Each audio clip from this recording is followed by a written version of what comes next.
Side 3 begins with Tell Me Why. Not to be confused with the Supermode song of the same name, this is a protest song of sorts made in response to the Gulf War that was going on at the time.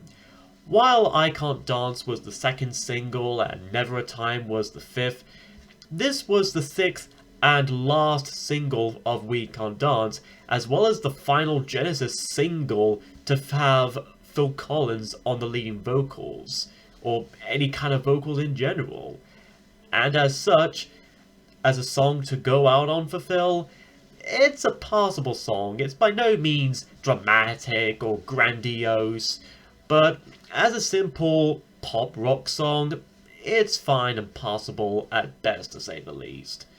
Lyrically though, as I might have mentioned, this deals with the results of war and how people people kind of starve and become homeless, mothers cry and their children are dying, and all throughout it, Phil begs to be told why, to the point he kind of starts to question if God is still watching us from above, and will he give us some ray of hope and prosperity. And with all that said, it may seem a bit preachy to some, but to those who have suffered legit poverties or actual starvations or suffered the harshness of war, I think many can kind of relate to this, and to those who enjoy typical pop songs that have Phil Collins singing, they might like this one fine. But apparently, if what I heard is true, I couldn't find a legit source to confirm this, but when this song was made a single, some of the royalties made out of it were apparently donated to the Red Cross and the Save the Children charity. So, good intentions, I gotta say. After that is Living Forever, a hippy hoppy skippy beat of a song where the Tony Banks penned lyrics deal with confusion regarding health experts who would change the rules nearly every day. What's healthy, what's not healthy, eating disorders, who even to believe or not, and so on, etc. The singer Phil starts to question those from high up about whether they even have an answer at all, or whether they just want to control everyone's lives. And in the end, he just chooses to just go live his life to the full regardless. And the choruses in it have this almost nice harmonic scale to it with the backing harmonic vocals, which I really like. I dig it. And of course, the second half is basically an instrumental section where the guitars and keyboards really do have a chance to take the spotlight and play out naturally, and kind of carrying on that kind of carefree attitude that the lyrics kind of conveyed.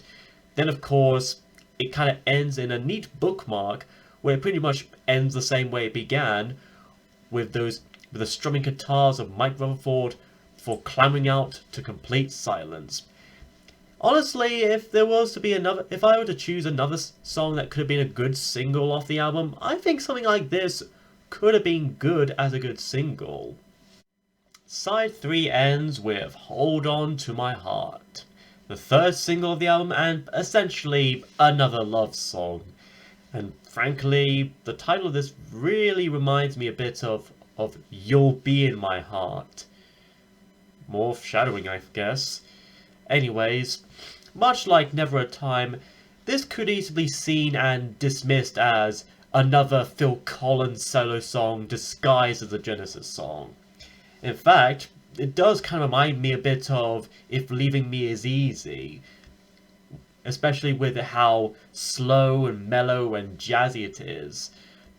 And although even with Phil's usual drum machine and Mike's subdued yet plucky bass and guitars, it's Tony's synth that really take over here, and it has this soothing and flowing progress of chords.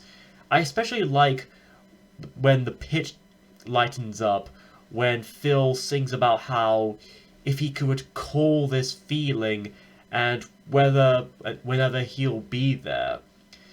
And on top of it being just a love song, it's also kind of a bit about the fears of taking such a relationship to the next step and the fear of showing your vulnerabilities in said relationship, especially after having been in so much rejections and depressions and all that, in all these broken up relationships.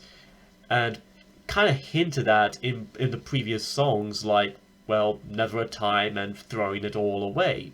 So this is kind of another continuation on those kind of stories, where a person has been through so much hardship and so much heartbreak that he thinks this might be his last chance, so he tells this other person to just have genuine care for him, because he's been through so much, and he just wants to feel love. He wants to feel some companionship. He just wants to feel some hint of genuine love and care. And honestly, romantically or not, I think any good person out there is deserving of some good love and care.